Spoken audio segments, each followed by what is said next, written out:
Pang after wala si dark na yun eh. Navi eh. Para kay Navi to eh.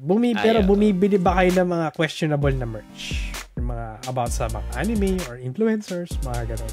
Meron ba kayong mga binibiling collection dyan? Na t-shirt, acrylic na mga stand, mousepad, yung mga pillows, kumot, or something?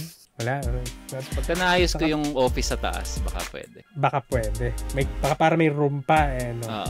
May spasyo na, may space. Well, it seems like kasi meron para tayong comrade na has fallen. Brother! Hindi naman biktima. Brother! We lost one, basically.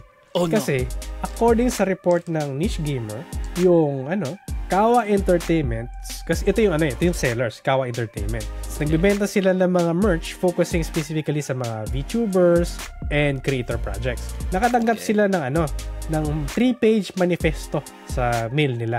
Kasi yung manifesto na to nanggaling sa nanay ng isang parang customer nila. Bakit nagpadala si nanay ng manifesto?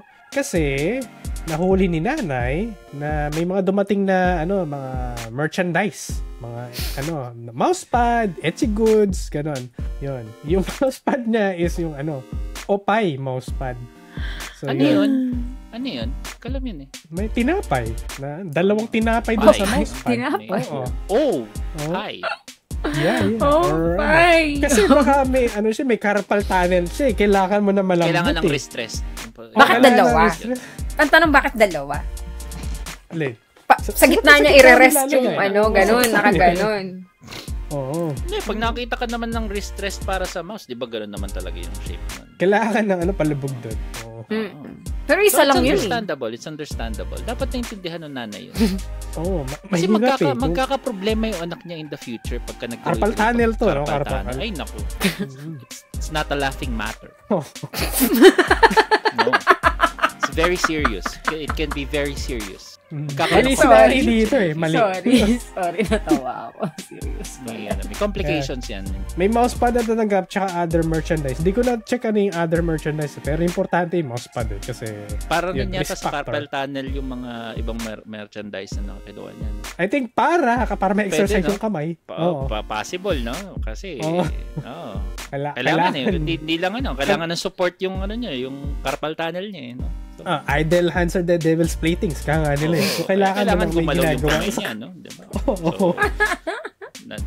I'm so disappointed. Dapat naintindihan mo. So, shout out po sa mga sumusunod. Shout out po sa mga boys. Boys. Kila Nier. Kuma. Kay Vincent. Kay Reconnecting. Kay Mai. Binster Ken. And then, kay Binster Ken. Sa mga wala, kay Ampas Lupa. Sa mga nawawala po, magparamdam po kayo ng loob. Kay Tokay at saka Gege. Gege. Yeah, yun lang.